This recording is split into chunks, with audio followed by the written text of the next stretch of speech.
Então, vamos lá, hoje nós vamos falar um pouquinho então sobre motricidade, né? Como é que eu avalio a parte muscular. Então, a gente viu sobre a parte sensitiva semana passada e na terça-feira.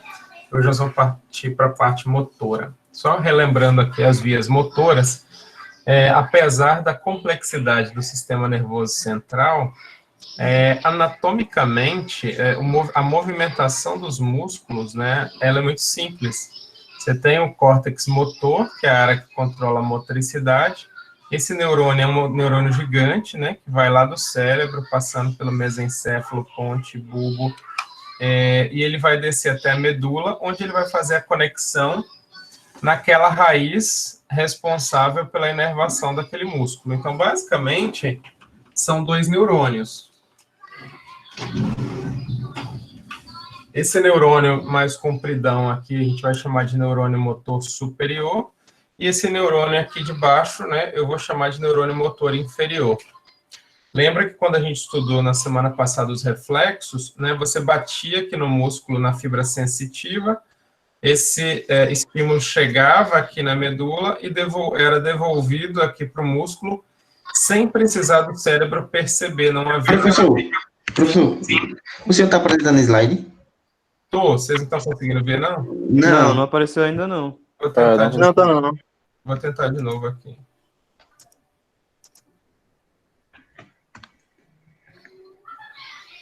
Agora está indo. Agora Tá entendendo?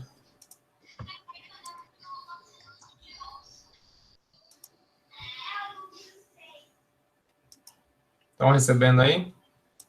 Agora sim. Agora sim. Esperar o pessoal terminar de receber. Ok. Então, vamos voltar aqui. Basicamente, a gente tem um neurônio motor superior, que é esse grandão aqui, que vai desde o córtex cerebral, né, até a medula, e um outro neurônio, que é o neurônio motor inferior, né? Então, a parte motora, você não gasta muito neurônio aí, não. É um neurônio, né, em cima e um neurônio embaixo, tá?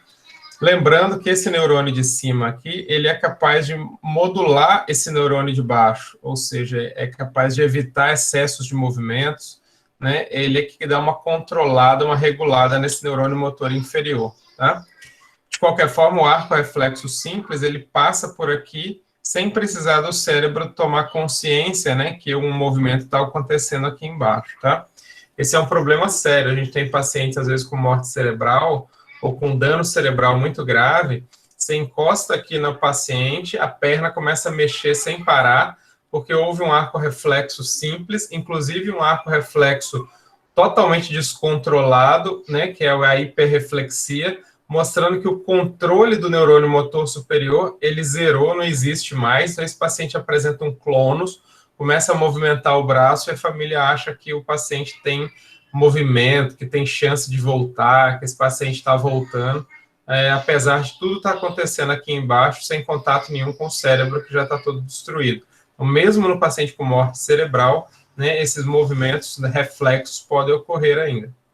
Então, quando eu não consigo mexer meu braço ou minha perna, o problema pode estar aqui no cérebro e eu tenho que pedir uma ressonância de cérebro, né? Ou o problema pode estar aqui na medula, como a transecção de medula no acidente automobilístico, por exemplo. Tá? Então, o problema pode ocorrer lá ou aqui, né? Em qualquer um desses níveis aqui do cérebro ou na medula, né? Ou até na periferia mesmo, tá?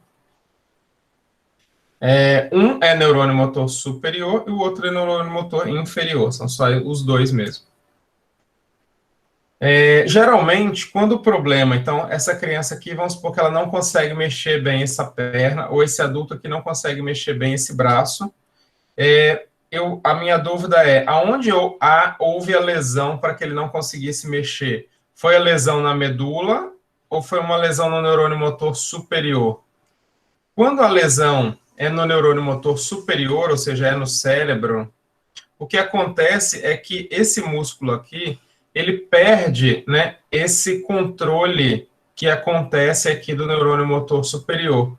Então, geralmente, quando o problema é no neurônio motor superior, quem modulava os movimentos aqui, amenizava os movimentos foi lesado, esse paciente apresenta uma hipertonia, uma hipertonicidade, ó, duro, tá? Hipertônico, E geralmente é contralateral, ou seja, se essa mão aqui está com problema, provavelmente esse cara teve um derrame do lado esquerdo do cérebro, tá? Então, isso é contralateral, tá? Então, isso mostra que, lembra que aqui há um cruzamento das vias na altura de ponte, né? Então, quando eu cruzo aqui na altura da ponte, então, se houve uma lesão de um lado, a manifestação vai ser do outro, tá? Porque há esse cruzamento aqui, desculpa, na altura da ponte, na altura do bulbo, né, que é o cruzamento onde ele cruza, né, para o lado contrário. Então, a lesão foi do lado esquerdo, né, do lado direito aqui do cérebro, e o problema vai se manifestar do lado esquerdo, lá do corpo, tá? Então, o neurônio motor superior, geralmente esse paciente aqui, se eu quisesse investigar se é superior ou se é inferior, eu vou testar alguns reflexos. Estou vendo que está duro, estou suspeitando que é do cérebro, e eu tenho que procurar no cérebro do lado esquerdo, porque aqui está na mão direita, tá? Então, quando o problema é síndrome do neurônio motor superior, eu vou ter um problema motor, onde eu vou ter hipertonia. Veja que essa criança aqui está tão duro que uma perna cruzou a outra, né? Ela está com a musculatura espástica, se ela tentar andar, ela vai fazer uma marcha em tesoura, né? E está bem duro, bem rígido. Eu tentar movimentar esse braço aqui vai estar muito rígido. Inclusive, se eu tentar fazer algum reflexo, né, estimular algum reflexo desse indivíduo aqui, ele vai ter uma hiperreflexia. Veja que do lado direito está normal, é um reflexo comum, do lado esquerdo um excesso de reflexo, né? Olha, bateu no músculo aqui do quadríceps, e aí ele deu um pulão aqui, ó. Não é nem no tendão, tá vendo? Foi no músculo mesmo do quadríceps, mostrando que há um excesso aqui desse lado. Então, se tem um excesso desse lado, provavelmente o problema é no neurônio motor superior do lado contralateral, ou seja, na cabeça do lado direito houve uma lesão, de forma que essa perna está apresentando uma hiperreflexia, tá? Deixa eu só pausar aqui. Até aí, tudo bem? Tudo. Sim, professor. Sim. Se o problema fosse um neurônio motor inferior, um tumor na medula, uma transecção da medula, uma doença autoimune que atacou a medula, uma esquistossomose que atacou a medula, né, um acidente automobilístico que teve uma lesão na medula, geralmente esse paciente vai apresentar a síndrome do neurônio motor inferior. Quando a lesão é no neurônio motor inferior, acontece o contrário. A perna vai ficar fina, com a musculatura hipotrófica, né? E vai ficar flácida, mole, né? Não sei se vocês já viram alguém que é cadeirante, quando ele vai pegar a própria perna para colocar em algum local, a perna é toda flácida, toda molenga, né? Mostrando que o problema é na parte inferior, no neurônio motor inferior. Então, leva a hipotonia, hiporreflexia, e a paralisia é ipsilateral, ou seja, se esse lado da esquerda da coluna foi machucado, da medula, é a perna esquerda que não vai funcionar. Inclusive, quando eu for testar aqui qual é o nível da lesão, né, eu sei mais ou menos algumas estruturas, como na região inguinal, eu sei que eu estou testando L1, na região de calcâneo eu estou testando S1, na região perianal eu estou testando S4, eu posso fazer os testes de sensibilidade. Bom, a gente viu lá que quando eu estou trabalhando com sensibilidade, a melhor forma é definir os dermátomos, certo? Deixa eu só ver uma coisa aqui. Tem alguém que está com o microfone ligado aí, eu acho. Ok, eu acho que desligou, beleza. Quando a gente viu na parte de sensibilidade, a gente viu que eu precisaria de olhar o mapa de dermátomos para decidir aonde que eu ia testar. Lembra que eu ia testar sensibilidade, né, da raiz, por exemplo, de C6, eu testava no dedo polegar, né, a sensibilidade do C6, tá? Só que a motricidade, ela não bate com a sensibilidade. Então, se eu testar, por exemplo, o meu polegar, o polegar eu vou estar trabalhando ou com a motricidade de C8, se eu estiver falando de extensão de polegar, ou eu vou estar falando de abertura de polegar, estou trabalhando com T1. Então, a motricidade do polegar não tem nada a ver com a sensibilidade do polegar. Então, do mesmo jeito que existe o mapa relacionado à sensibilidade, eu deveria decorar mais ou menos, deveria ter em mente, porque aí é difícil fazer mapa, porque agora eu estou falando em movimento e não mais em áreas, né? Então, existem raízes que são responsáveis por alguns determinados movimentos. Então, para facilitar da gente memorizar isso daí, existe o mnemônico do chute e o coice, por exemplo, para membros inferiores, e depois a gente vai ver para membros superiores. Por que o chute e o coice? Porque o movimento de chutar, geralmente, quando você vai chutar, você vai fazer uma flexão da coxa sobre o quadril, uma extensão da perna sobre a coxa e uma dorsiflexão do pé sobre a perna, tá? A flexão dorsal do pé. Então, esse movimento, para eu decorar mentalmente, para eu memorizar, as raízes para eu memorizar fica um pouco mais fácil. Olha como a gente decora. Se você decorar o início, esse movimento de flexão da coxa sobre o quadril, eu estou testando a motricidade de L2, L3.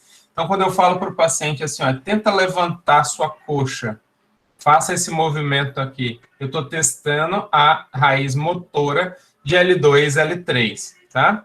Uma vez que eu decorei L2, L3, o resto fica fácil. Aqui é L2, L3, pega a última raiz que foi testada aqui, ela vai ser a primeira da próxima, entendeu? Então, L2, L3, L3, L4, L4, L5, tá vendo? Então, aqui era o L3, a última, é a primeira de cá, L3, L4. A última era L4, é a primeira daqui, L4, L5. Então, no movimento do chute, tá? Eu tenho a flexão da coxa sobre o quadril, a extensão da perna sobre a coxa, e essa articulação de baixo, que é a articulação do tornozelo, eu vou fazer uma dorsiflexão. Então, L2, L3, L3, L4, L4, L5. Essa é a forma que a gente tem para memorizar essas raízes relacionadas ao movimento. Ok? Entenderam o que eu quis explicar aqui? Sim. Quando eu estou falando do coice, eu não consegui pegar uma imagem na internet de uma pessoa dando um coice, peguei o cavalo com aquele jogador de futebol, que ele recebeu esse apelido exatamente porque ele dá um chute forte, mas na verdade ele dá uns coices também de vez em quando, e aqui ele estava dando coice. Quando eu estou dando coice, veja que agora é um movimento contrário. Ó. Eu tinha flexão, extensão, flexão, agora eu vou ter extensão, flexão, extensão, tá? Então, quando eu estou trabalhando agora com o coice, eu estou trabalhando com o movimento contrário, é o que está acontecendo aqui com o cavalo, ó. Extensão da coxa sobre o quadril, flexão do joelho e flexão, agora eu estou falando de flexão plantar, né, ou do pé, tá? Esse movimento, então, a gente vai dar continuidade, ó, L2, L3, L3, L4, L4, L5, ó, aí eu repito, agora L4, L5 foi o último, eu começo agora por L4, L5, não vou começar por L5 não, tá? Vou repetir esse mesmo número aqui. E aí faço a mesma coisa que eu fiz lá, L4, L5, L5, S1, S1, S2. Então, L4, L5, L5 é o primeiro aqui, ele se repete aqui, S1, S1 se repete aqui, tá? Então, chute o coice. Então, uma forma de vocês tentarem memorizar, tá? Tentem, pelo menos, para a prova memorizar. Geralmente, eu, por exemplo, uso isso muito pouco na minha prática diária, porque eu não trabalho muito com pacientes neurológicos. Então, é uma exceção chegar no pronto-socorro um paciente. Geralmente, em pediatria, a gente pega, às vezes, pacientes com suspeita de Guillain-Barré, onde eu vou fazer todos esses testes em membros inferiores, por exemplo, que é uma síndrome que dá paralisia ascendente, né, do pé para o joelho, depois para a perna, ela vai subindo, pode ser pós-vacinal. Então, quando eu tento decorar, é mais ou menos isso daqui, L4, L5, extensão da perna sobre a coxa, L5, S1 é a flexão do joelho agora, e S1, S2 eu estou fazendo a flexão plantar do pé, tá? Ok? Até aí tudo bem? Tá sim. Sim. Depois vocês podem estar treinando esses movimentos, e não tem outro jeito aí para diante do espelho tentar ficar tentando memorizar, né? Então, você começa aqui do L2, grava a letra, o L2, pô, você gravei o L2, beleza. Vou lá para o espelho e treino o chute. L2, L3, L3, L4, L4, L5. Repito L4, L5. L5, né? Terminei no L5, L5, S1, S1, S2, né? Então, depois vocês treinam esses movimentos em frente ao espelho para tentar memorizar.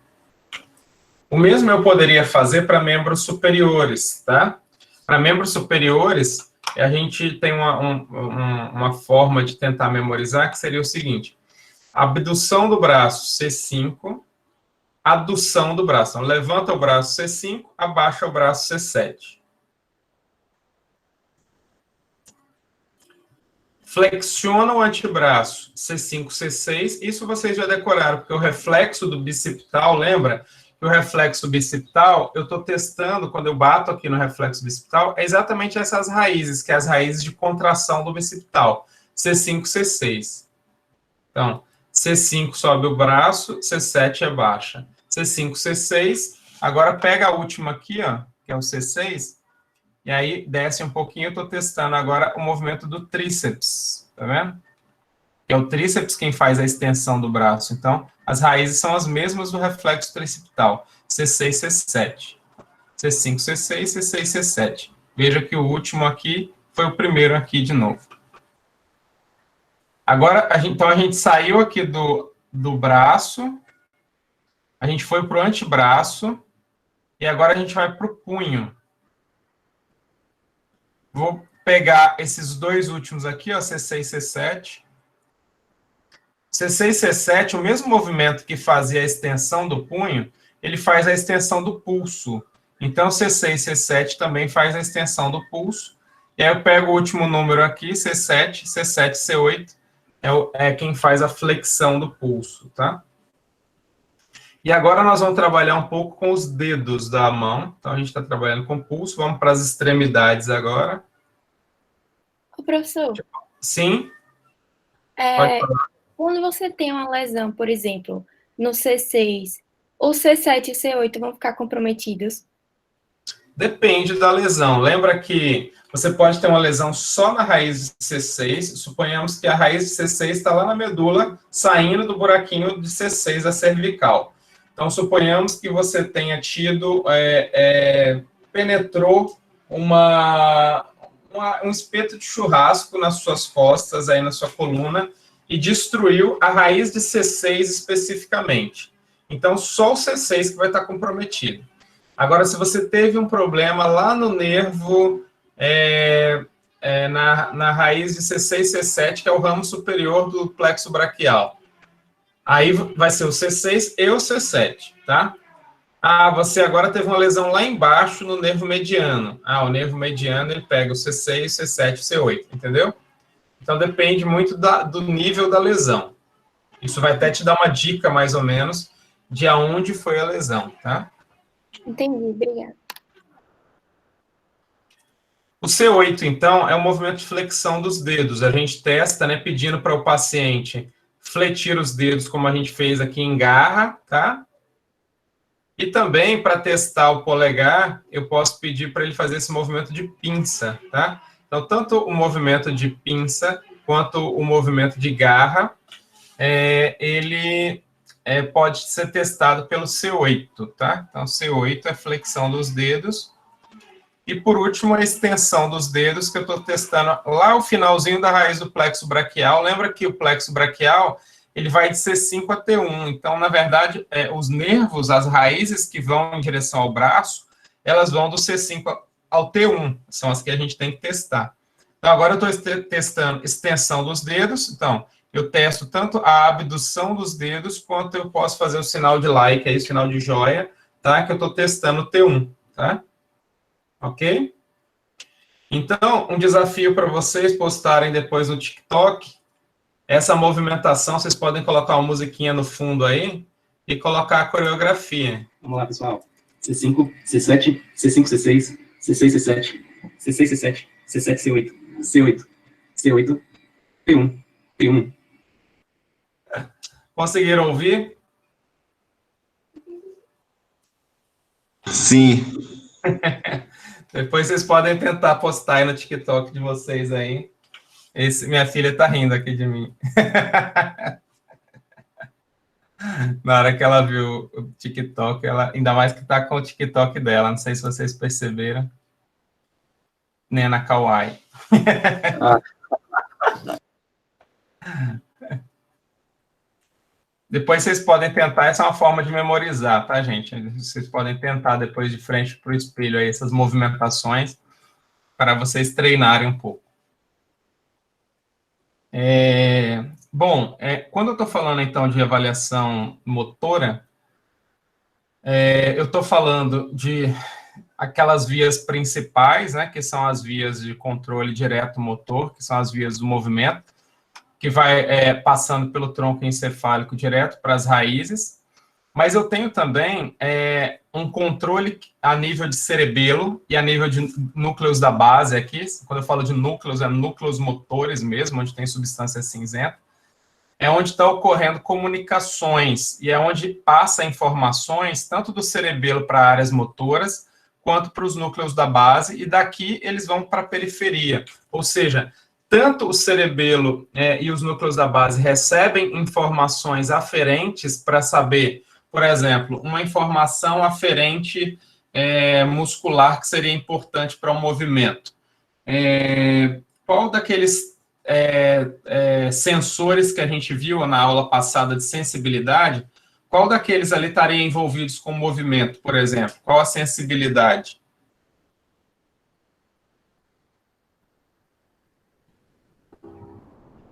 Seria propriocepção?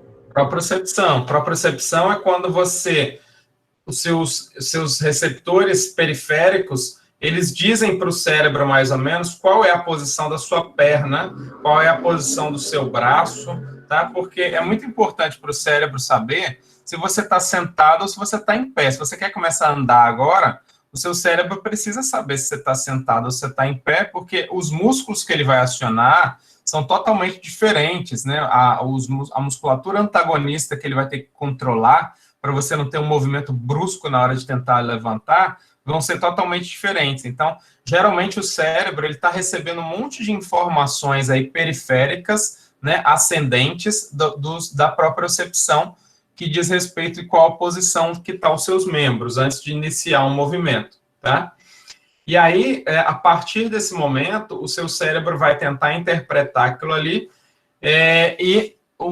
a gente tem, por exemplo, os núcleos da base, eles estão lá trabalhando nos seus músculos 24 horas e a gente não percebe isso. O meu músculo, ele não está flácido e nem ele está em movimento, mas ele está recebendo choquinho 24 horas para manter um tônus basal, né? Ele tem que estar meio que preparado para o movimento.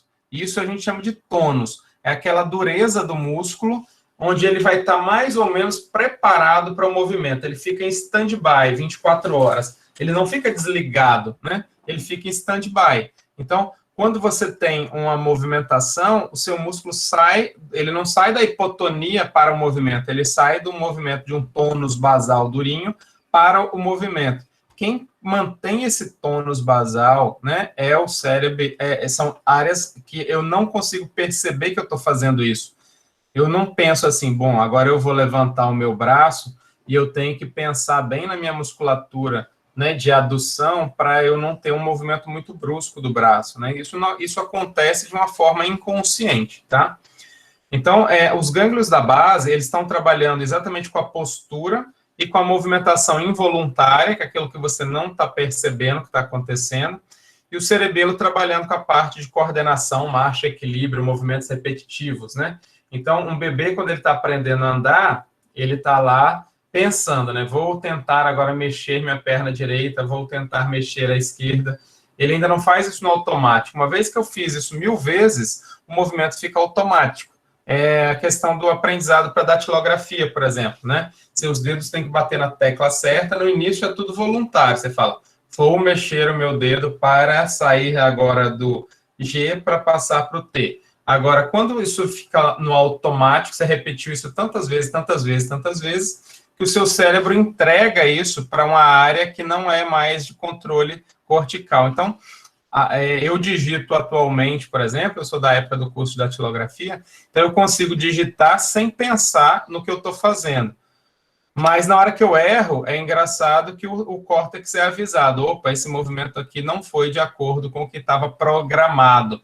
Então, essa questão de programação de movimentos complexos ocorre a nível de cerebelo e núcleos da base, tá? Principalmente núcleos da base. De forma que o movimento, a gente não pensa nisso nas 24 horas, a gente só pensa que o cérebro comanda o movimento e beleza. Mas existe uma comunicação de várias áreas cerebrais entre você receber propriocepção, subir pela coluna, conectar no tálamo, chegar no córtex motor, o córtex motor dá uma ordem, né? Essa ordem ela vai voltar passando por gânglios da base, passando pela área pré-motora que te prepara para o movimento e tudo. Então, isso tudo aqui está acontecendo 24 horas e a gente não percebe, né? A grandeza e a magnitude disso daqui, tá? De forma que coisas simples como andar, né, parecem que a gente não é tão simples, não é tão complexa, parece uma coisa simples, né? Mas o movimento da marcha é um movimento repetitivo que segue uma sequência de movimentos repetitivos, tá? Então, essa sequência de movimentos repetitivos o cérebro já decorou. Isso é automatizado hoje, a gente chama isso de motricidade automática. Então, a marcha é um tipo de avaliação. Quando eu avalio a marcha do paciente, eu estou avaliando 1000 coisas. Estou avaliando propriocepção, estou avaliando conexão no tálamo, estou avaliando qual que é a resposta motora, estou avaliando neurônio motor superior, neurônio motor inferior, núcleos da base, cerebelo, equilíbrio. Tá? Então, tudo isso eu estou avaliando durante a marcha. Então, avaliar a marcha é uma coisa complexa. A marcha eu vou deixar para a gente discutir naqueles vídeos que vocês vão gravar lá. Vejam que não é sofrimento nenhum gravar um videozinho aí, já paguei o mico aí para vocês, mostrando que isso daí é super viável e tranquilo, tá? Quando eu vou avaliar a motricidade, então, automática, a marcha, nós não vamos falar dela hoje, que a gente vai estudar em outro movimento. Hoje nós vamos trabalhar com a motricidade passiva e ativa, tá? Quando eu trabalho, então, com a motricidade passiva, tá? Eu começo olhando a ectoscopia. Na ectoscopia, eu vou buscar sinais de trofismo de musculatura. A musculatura pode estar eutrófica, normal, quanto ela pode estar hipertrófica, né, exagero, né, a musculatura bem fácil de ver, tá? Como ela pode estar hipotrófica. Cadê a panturrilha desse senhorzinho aqui? Né? Eu não consigo ver porque a musculatura está hipotrófica. Então, isso é hipotrofismo, eu já estou tendo uma impressão que esse músculo aqui não está funcionando, e esse aqui está funcionando demais, né? Então, síndrome do neurônio motor inferior, se fosse para eu chutar para esse senhor aqui, eu chutaria síndrome do neurônio motor inferior, hipotonia, né? Enquanto que se esse aqui fosse uma doença que eu não mexesse a perna, eu poderia até pensar em neurônio motor superior, mas isso aqui é fora da realidade de uma musculatura só por hipertrofia. Isso aqui é excesso e eu já estou pensando agora em musculatura treinada mesmo, tá? Percebam que às vezes isso é importante. Ó, essa criança aqui, por exemplo, ela apresenta hipertrofia da musculatura. Essa daqui também. Será que essas crianças estão malhando a musculatura? Aí você vai colher a história e o cara fala, não, ele não malha não, ele é assim, isso daí é da genética dele. Bom, sorte da criança, não, isso é doença, né? Então, isso aqui é a hipertrofia da musculatura, ela pode me dar sinais de doença. Essa aqui é uma doença onde o músculo ficou hipertrofiado mesmo, chama miotonia de Becker. Então, é uma doença de hipertrofia muscular. Já esse outro lado aqui, nem é que o músculo ficou tão hipertrofiado, é que a camada lipídica, ela secou. Eu tenho uma lipodistrofia congênita, onde praticamente eu não tenho camada lipídica e o músculo ficou muito mais visível, tá? Então, lembrar disso, que o que eu vejo que eu chamo de trofia de músculo, pode estar relacionado também com o que eu vejo de gordura. Então, quando eu vejo muita gordura, o cara pode até ter um músculo bem grosso, hipertrófico, mas ele é tão gordo que eu não consigo ver aquele músculo hipertrófico ali embaixo, tá? Então, uma coisa é independente da outra. E as duas, às vezes, você tem que pensar nas duas para poder relacionar. Então, uma coisa é trofismo. Trofismo é número de células musculares. Outra coisa é tônus. Tônus independente da atrofia, tá? Então, tônus, quando eu falo em tônus, é o que eu falei para vocês. O músculo, ele nunca está flácido, molinho. Quando eu estou dormindo, o meu cérebro, né, através de cerebelo e tudo, está sempre mandando um choquinho ali para o músculo, para que ele fique preparado em stand-by para um movimento. Isso a gente chama de tônus. Como é que eu testo o tônus? Palpando. Então, se vocês palparem a musculatura aí do braço de vocês, por mais que você não faça exercício físico nenhum, você vai perceber que o seu músculo é durinho, tá? Então, palpem o bíceps aí de vocês, vocês vão perceber que quem malha muito vai ter ele bem duro, por conta da hipertrofia, mas sem contrair, existe uma dureza basal, seja em quem malha e quem não malha, que é o que eu chamo de tônus, é uma dureza basal que é o stand-by do músculo para o movimento, tá? Vejam que essa criança aqui, eu fiz a suspensão ventral, lembra que existe um reflexo, né, que a gente viu lá na criança, que é o reflexo de Gallant, né, onde você coloca a criança em decúbito ventral, e aí a gente tem o Landau 1 e Landau 2, né, o Gallant é a lateralização, e quando eu coloco em decúbito dorsal, eu tenho o Landau. O Landau, o que é? Uma vez que o bebê está nessa posição, ele tende a ficar com a cabeça levantada, ele faz um formato de arco, né? Ele vai ficar com a cabeça levantada e o quadril também vai levantar.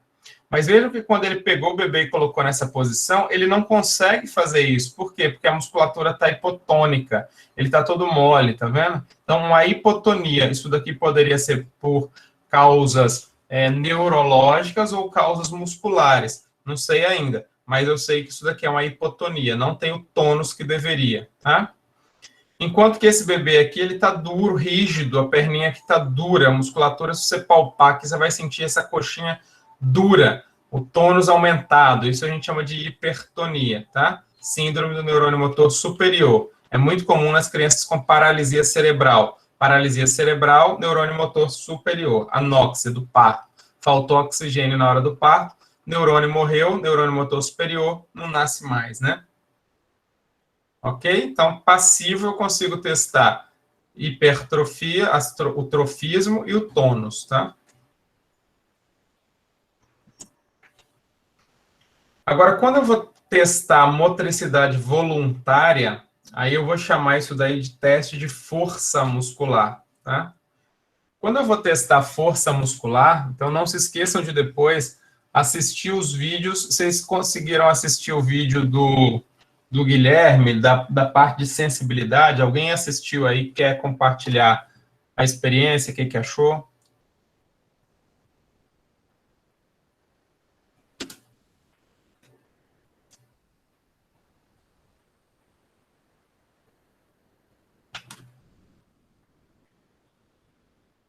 Ninguém assistiu, não?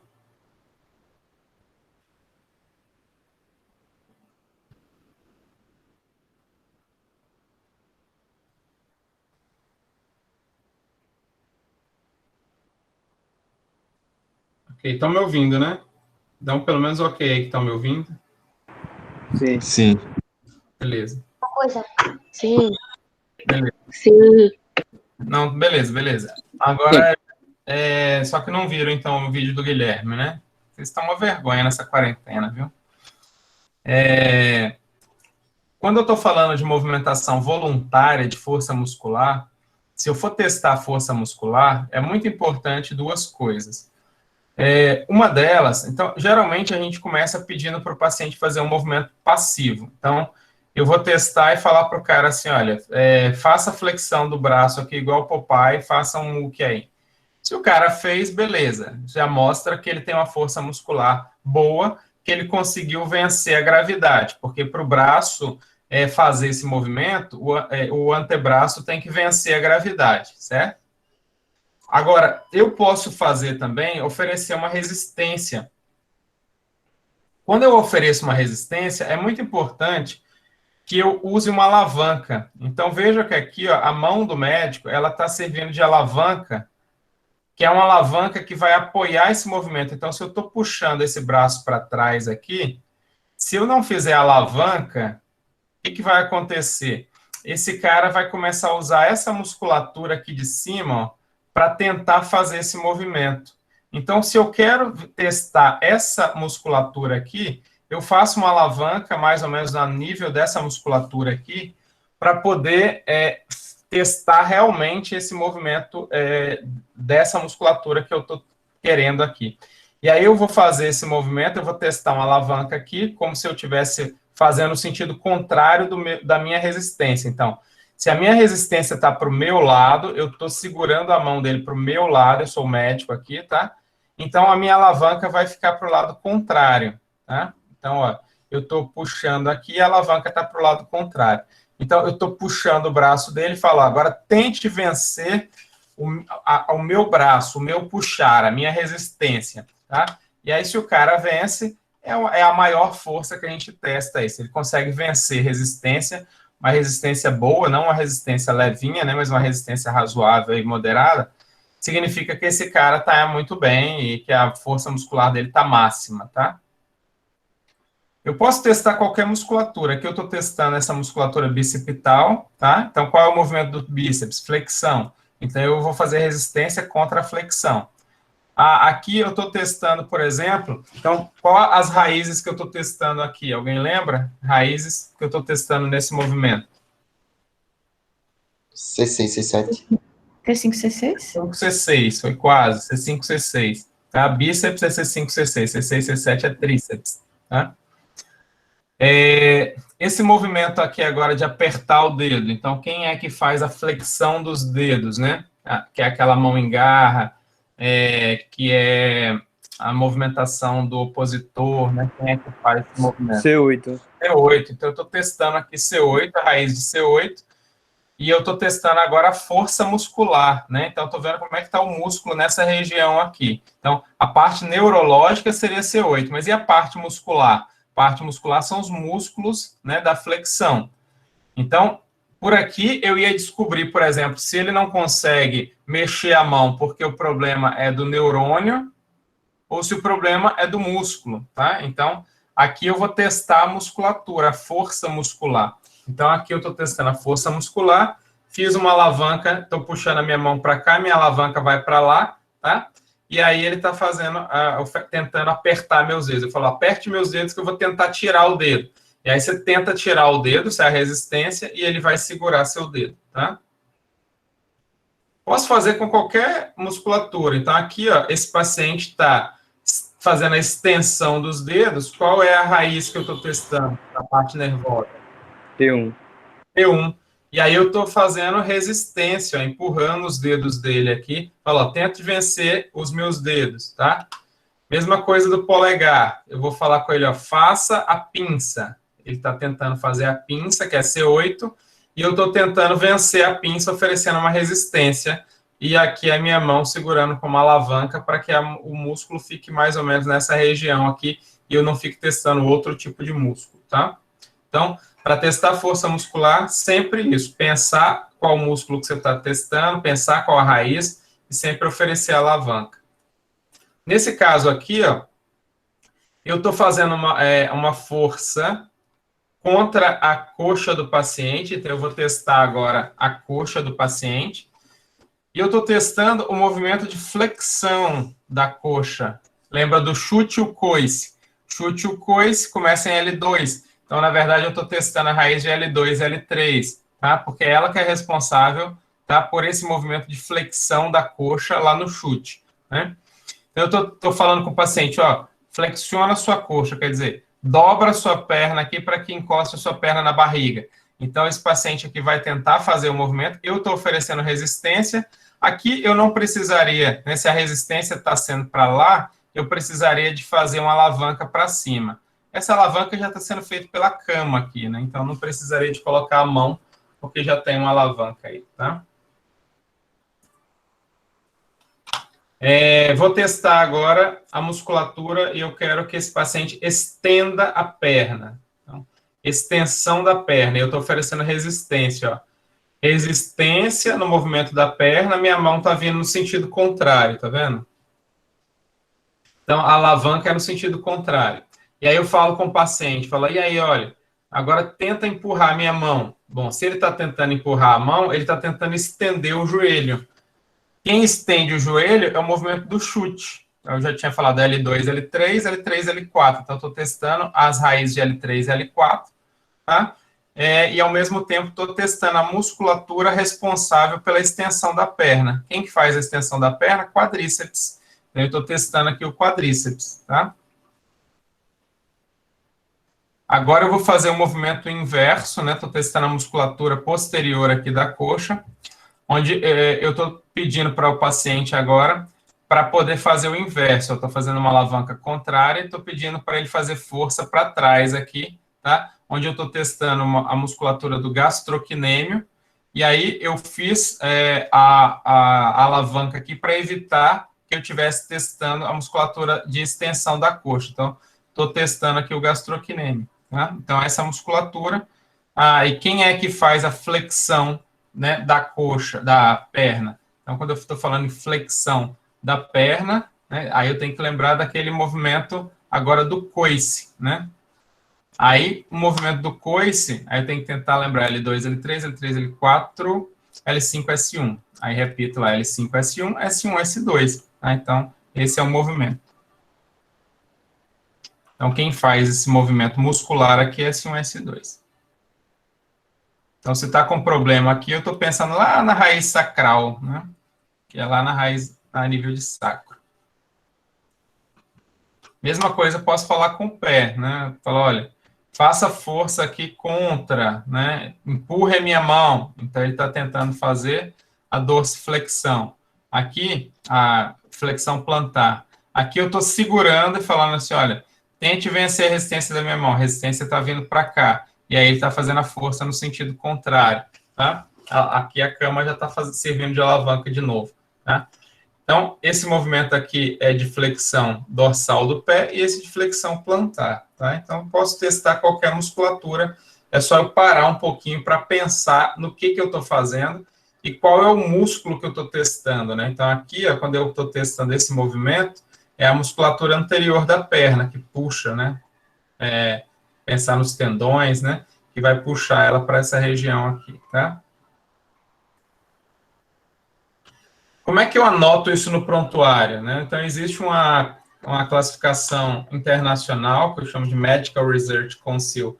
É um conselho internacional só para falar assim, ó, vamos conversar todo mundo igual, os médicos, para não ficar um colocando 2 cruzes, outro 4 cruzes, outro 6 cruzes. Então, a definição é força muscular, você pode colocar assim, força muscular 0, 1, 2, 3 ou 4. Você pode ou fazer assim, ou fazer aquele bonequinho. Lembra que aquele bonequinho, você pode fazer aquele mesmo bonequinho e colocar os números, né? 0, 1, 2, 3, 4 e 5 na musculatura que você está testando ali. Tá? Isso também pode ser feito. Ou então você descreve, né? Bíceps, 0. Tríceps, 1. Né? Então, você vai colocar esse tipo de notação. Como que funciona isso? O 0 por exemplo, aquele paciente que está deitado numa maca, ele chegou, teve um derrame cerebral, e chegou lá, você fala assim, olha, dobra aqui o braço, né? Você fala assim, vamos fazer um músculo aí, dobra o braço. O cara não consegue, o braço dele está parado, não se movimenta, tá? Então, ele não se movimenta nada, você não vê nenhum abalozinho ali no bíceps, ele nem se mexe o músculo, nem nada, tá? Muito menos o antebraço.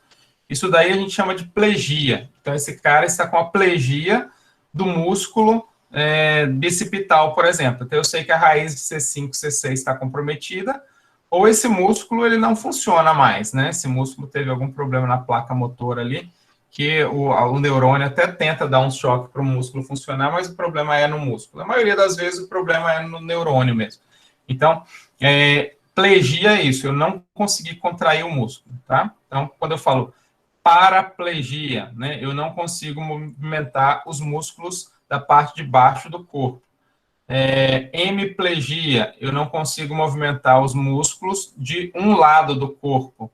Quando eu falo tetraplegia, eu não consigo movimentar os músculos tanto da perna quanto do braço. Paraplegia só de perna, tetraplegia é de braço e perna, né? E hemiplegia é quando é braço e perna só de um lado, né? Do corpo, ou à esquerda ou à direita.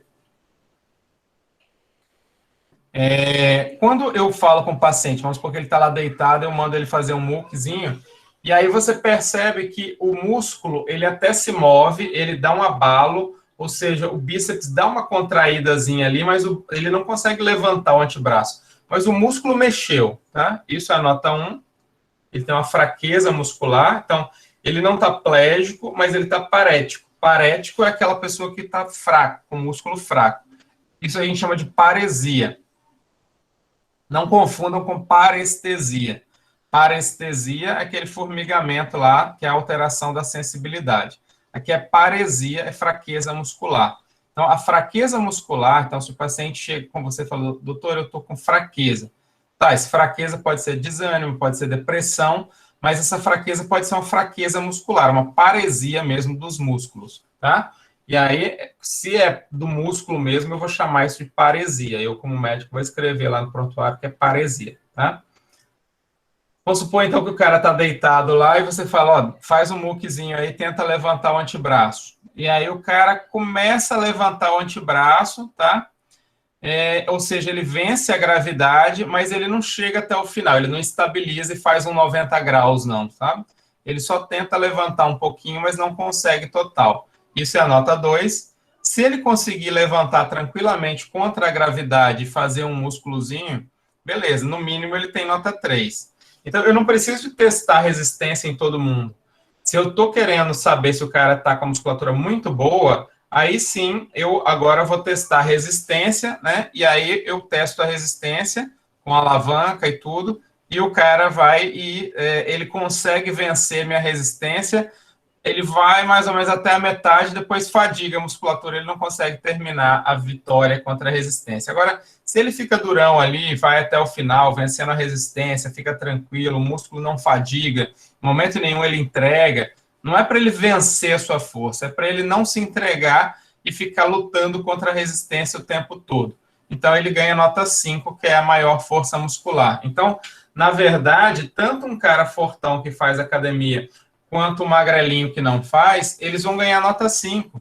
Porque eu não estou testando quem é mais forte que o outro. Eu estou testando simplesmente se eles ficam tentando vencer a minha resistência até o final, sem dificuldade nenhuma, tá? É só isso. Entenderam como é que é essa descrição aí, a definição? Sim. Ok. Existe uma outra forma de testar a força muscular, porque às vezes o cara é até bom para vencer resistência, mas ele tem relatado ainda fraqueza e eu quero melhorar aquele meu teste, porque às vezes o músculo ele até aguenta, mas não aguenta por muito tempo. Então, existem umas provas que são um pouco melhores quando eu estou em dúvida, que são as provas de Mingazini, que é o cara que escreveu isso, tá? E depois ela foi aperfeiçoada, ajustada, na verdade, não é aperfeiçoada por Barré, né, que é do francês, tá? Então, o Mingazini, ele orientou o seguinte, vamos testar membros inferiores, força muscular, sem ficar fazendo resistência. O que você vai fazer? Você vai colocar o paciente com a perna, então aqui eu estou com a coxa fletida sobre o quadril a 90 graus, perna fletida sobre a coxa a 90 graus e o pé indiferente, tá? Então, uma vez que essas duas articulações estejam a 90, esse médico vai soltar a mão aqui, tá? E vai deixar por 2 minutos nessa posição. E aí vai observar. Se essa perna aqui, por exemplo, vamos supor que o músculo aqui está fraco, na região apendicular aqui. Essa perna vai caindo aqui a 90 graus, caindo, e a outra não. O problema está só nessa musculatura.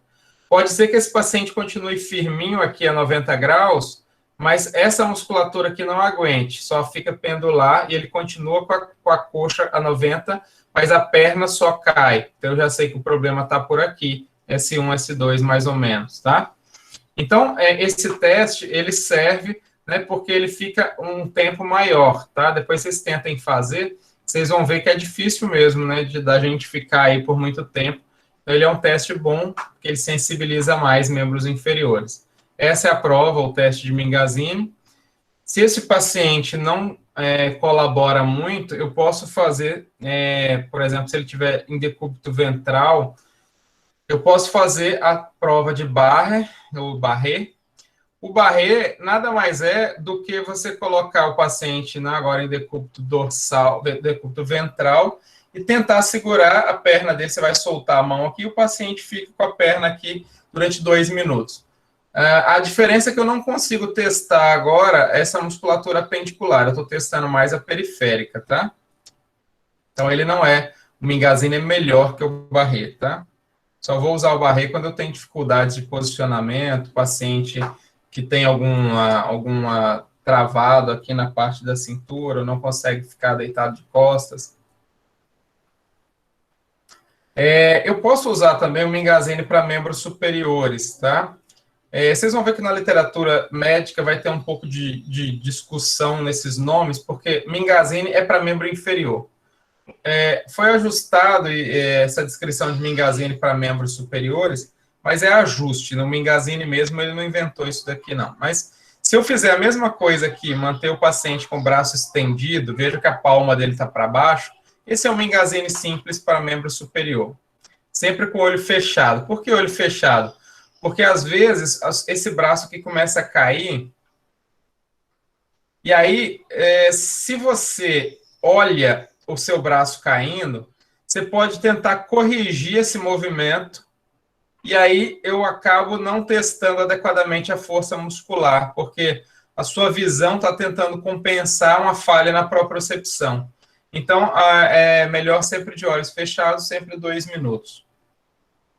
Existe uma melhorada nesse movimento, que é o Barré para membros superiores, e aí sim foi o Barré que fez, então o Barré ele é muito bom para membros superiores, que é você fazer o contrário. Olha, a palma agora fica para cima, e eu estendo os dedos, tá? De forma a exigir mais dessa musculatura, porque para estender os dedos eu estou usando T1, e o meu cérebro está focado em manter esses dedos abertos, e aí eu relaxo essas musculaturas aqui, e aí sensibiliza, facilita mais de acontecer o teste.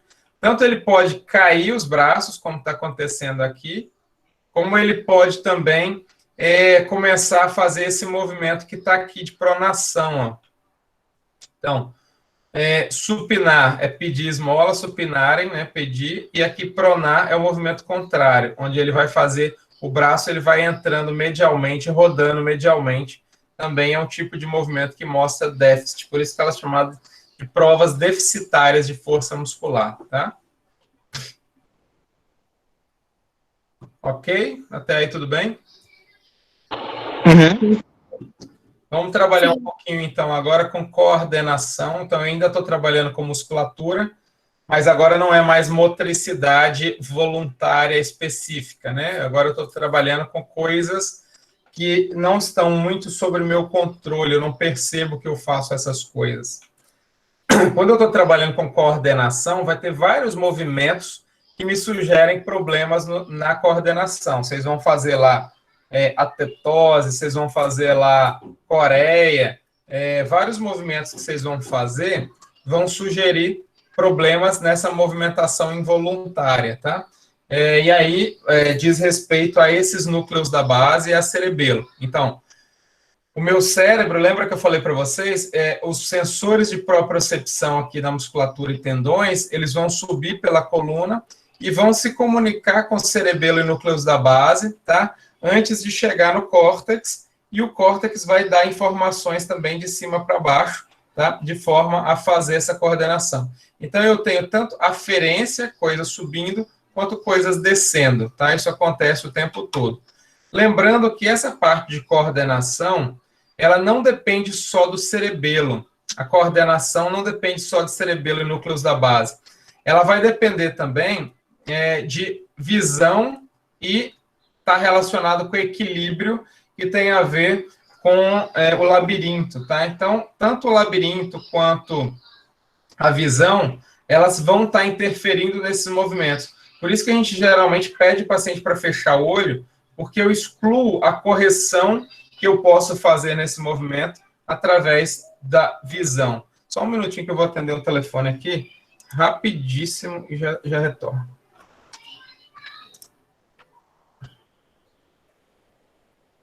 Deixa eu terminar aqui, depois eu ligo para o cara. Deixa eu terminar com vocês. Beleza, vamos lá. Então, coordenação, eu vou estar testando, não é uma coisa específica. O que eu testo na coordenação? Várias coisas. eu testo cerebelo, labirinto, visão, propriocepção, tá? Então, eu estou testando vários órgãos ao mesmo tempo.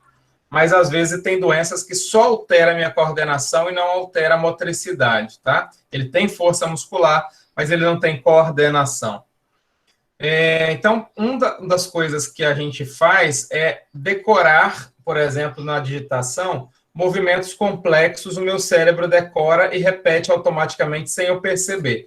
Então, eu posso pôr minha mão aqui e falar com o paciente, ó, bate na minha mão, bate as costas. Bate à frente da sua mão, bate as costas. Bate à frente da sua mão, bate as costas da sua mão. Bate à frente da sua mão, bate as costas da sua mão. Esse movimento de pinça aqui também, olha. Dedão no dedinho, dedão no anular, dedão no dedo médio, dedão no indicador. Dedão no dedinho, dedão no dedo... E aí eu vou fazendo esse movimento repetitivo e vejo se o paciente é capaz de repetir. Olha, posso fazer com o paciente. Bate a sua mão na perna e depois bate as costas da mão na sua perna. Bate a sua mão na perna, bate as costas da sua mão. Podem fazer aí em vocês na perna, nesse movimento. O cérebro, ele decora esse movimento, isso a gente chama de diadococinesia, a capacidade do seu cérebro de decorar o movimento e ficar repetindo. Isso quem faz são aqueles órgãos que eu acabei de falar. Cerebelo, labirinto, eles trabalham conjuntamente para fazer esses movimentos. A falha nisso daí, eu chamo de disdiadococinesia. Vamos prestar atenção nesse paciente aqui, ó. Ele começa fazendo certo. Palma, dorso, palma, dorso, palma, dorso. Daí a pouco ele erra, ó. Prestem atenção.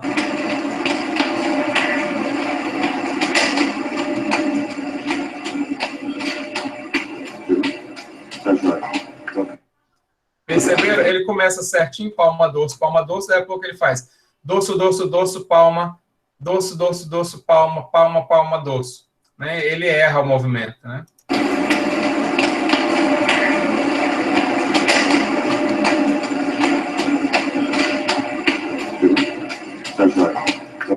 Então, esse distúrbio, então eu tenho que pensar que esse paciente aqui tem alguma coisa, eu vou testar depois outros órgãos, mas eu estou pensando que ele tem uma disdiadococinesia, então provavelmente é algo do cerebelo, que é o mais comum, ou algo relacionado a equilíbrio, alguma coisa de núcleo da base, mas o mais comum é cerebelo mesmo, tá? Isso a gente chama de disdiadococinesia, a incapacidade ou a capacidade de fazer diadococinesia errada, tá?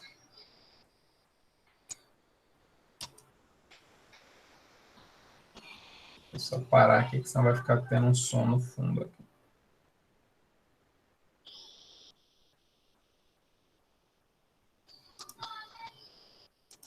Beleza. Então, esse é um dos testes que a gente faz para coordenação, que é a diadococinesia. Outro que eu posso fazer é a prova índex-nariz, né? De frente para o paciente, eu vou falar, olha, estica o seu braço. Agora encosta a ponta do seu dedo no seu nariz. Fecha o olho e fica fazendo isso. Ponta, nariz, estica o braço. Ponta, nariz, estica o braço.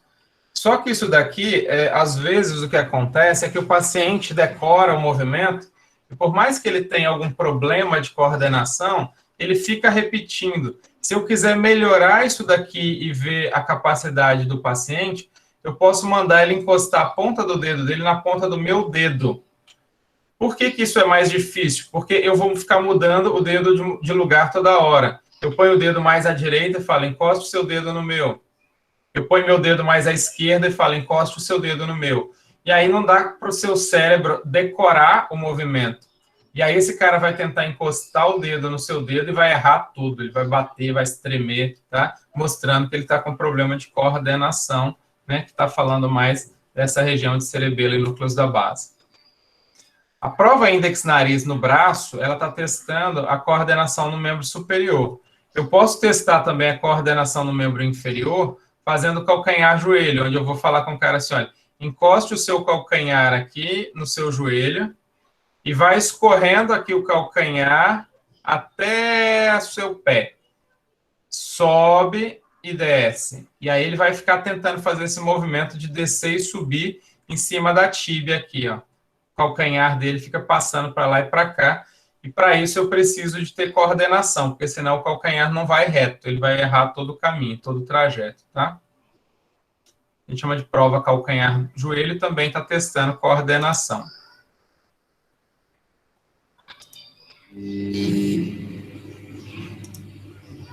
Então, vamos só mostrar esse vídeo da coordenação. Vamos fazer agora as provas de coordenação motora para os membros superiores. Prova de nariz. Vai levar a ponta do dedo. Ó, índex, nariz, tá vendo? Agora a seguir com os olhos fechados. Feche os olhos, agora eu sensibilizei, tirei a correção do olho. Primeiro com os olhos abertos, depois com os olhos fechados. Mesma coisa do Vamos outro agora lado, testar ele fez. a diarcocinese, ou seja, a capacidade de realizar movimentos alternados rápidos. Agora, assim, a diadococinesia, palma da tá? mão, as costas alternadamente sobre os punhos. Agora com os olhos fechados. Vamos executar a prova de coordenação motora para os membros inferiores. Membros Vai tocar o inferiores, calcanhar no joelho, calcanhar, depois descer com o joelho. joelho ao longo da canela.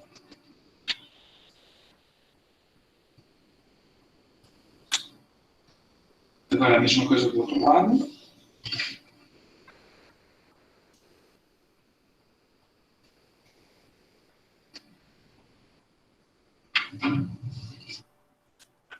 Ok? Então, esses testes foram testes para coordenação.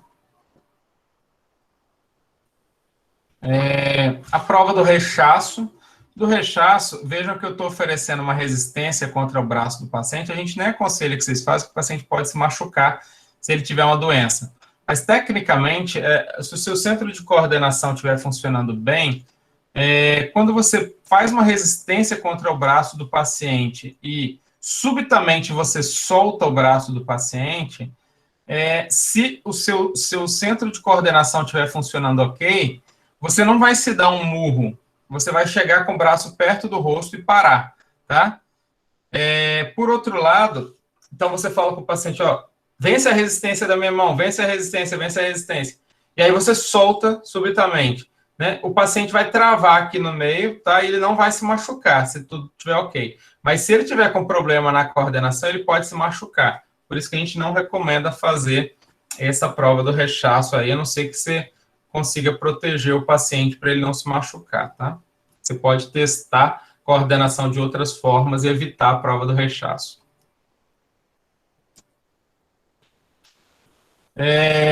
Então, uma coisa é coordenação, que tem mais a ver com cerebelo, e outra coisa é equilíbrio, que tem mais a ver com cerebelo associado a labirinto, né? Sempre a gente está testando os dois juntos, tá? Então, quando eu estou testando equilíbrio, também na parte de coordenação, a gente tem o equilíbrio estático e o equilíbrio dinâmico, que tem mais a ver com a marcha, tá? Mas quando eu estou testando equilíbrio, é a capacidade de ficar em pé, né? Então, na prática, eu vou usar o equilíbrio estático pelo Romberg, tá? A prova de Romberg é o seguinte, eu vou pedir o paciente para ficar em pé, reto, né, com o pé junto, né, mando ele fechar o olho, para sensibilizar um pouco a prova e não haver correção, e vejo se ele cai para os lados, né? Por isso que é importante fazer igual essa aluna está ficando aqui, ó, bem atrás do paciente, e pronta para segurar caso ele caia para um lado ou para o outro, ou para trás. Então, você tem que estar, na hora de fazer essa prova, se preparando aqui que o paciente pode cair mesmo, tá? Se você quiser sensibilizar a prova, quer dizer, eu acho que ele tem alteração, mas ele é uma alteração bem leve, então eu vou dar uma forçada. Mando ele fechar o olho e mando colocar um pé na frente do outro. Veja que aqui eu estou com um pé do lado do outro, eu mando colocar um pé na frente do outro, e eu posso também pedir para o paciente abrir os braços totalmente, para ele não ficar fazendo movimentos com o braço, ou se abraçar, né? E abraçar o próprio tórax aqui, porque aí eu diminuo também a área de equilíbrio do paciente, tá? Então, isso tudo aqui é sensibilizador da prova, tá? Isso tudo aqui eu posso fazer para sensibilizar, caso eu ache que esse paciente tenha alguma alteração, mas eu acho que é uma alteração leve, que falhou no Romberg simples, tá? Então, eu faço o Romberg sensibilizado. Então, isso eu chamo de Romberg. Aqui está Agora fica com os dois pezinhos juntos, bem juntinhos. Isso. Feche os olhos.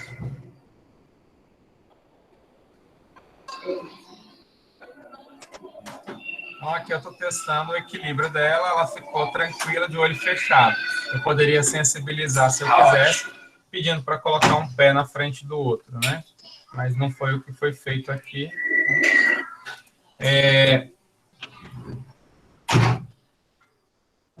Aqui um outro videozinho para a gente estar...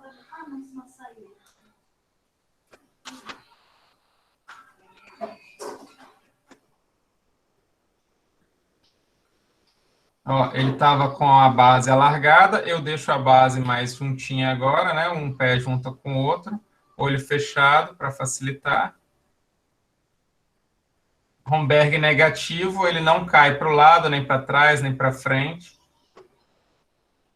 Posso sensibilizar, né? Fazer um pequeno movimento, ou colocar um pé na frente do outro. E aí, depois que sensibilizou, ele caiu para um lado, Romberg positivo, né? Então, o Romberg é você cair para um lado ou para o outro. Lembra que eu falei para vocês também do barré para membros superiores, né? Então, esse paciente aqui está com as duas mãos com a palma voltada para cima, os dedos abertos, e aí, à medida que vai passando o tempo, ele pode ir fazendo a pronação lenta do braço, tá? Que mostraria alguma lesão ou redução da força muscular desse lado, seria do lado direito, tá? Poderia ser na coluna, se fosse ipsilateral, ou poderia ser no cérebro, se fosse contralateral, né?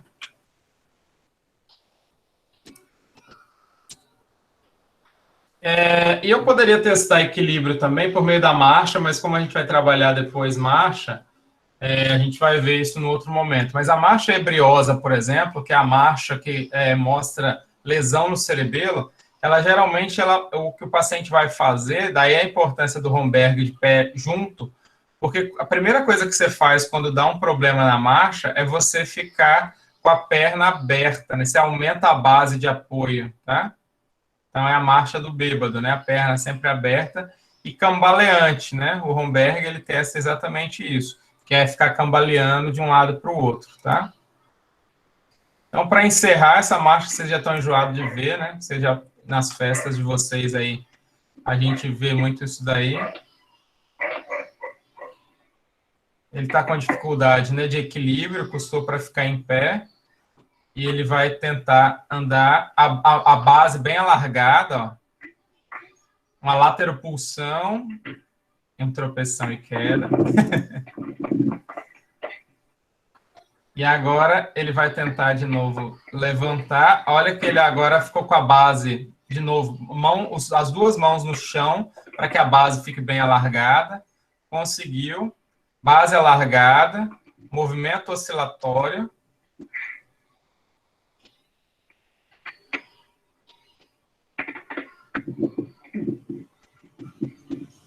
Base alargada, movimento oscilatório, né? Que é o que a gente chama de marcha ebriosa ou marcha do bêbado, né?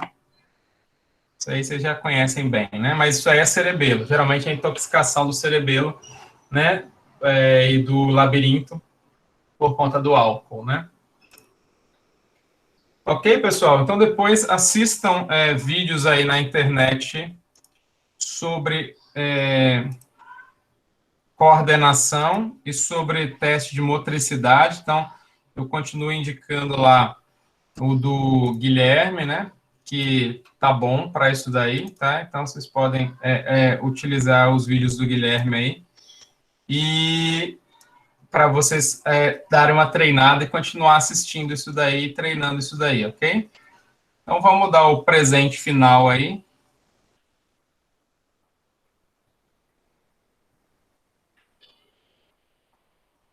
Professor, os assuntos vão até qual semana mesmo, o senhor lembra? Como é? Os assuntos programáticos vão até qual semana, você sabe mais ou menos? Eu imagino que a gente consiga terminar Depende muito... eu tinha combinado da gente terminar no dia 26, mas se vocês quiserem, semana que vem, dia 12, a gente vai trabalhar com pares cranianos, E no dia 19 vocês vão apresentar aqueles vídeos lá sobre as marchas e posturas. A gente pode terminar no dia 26, que é uma aula mais rápida, onde a gente vai estar trabalhando mais com a questão de morte cerebral, conceito de morte cerebral e alguns reflexos que eu só faço no paciente comatoso, tá? Ou a gente pode adiantar essa aula de morte cerebral para o dia 16, na terça-feira de junho, e aí dia 26 ficaria livre, né? Vocês que sabem.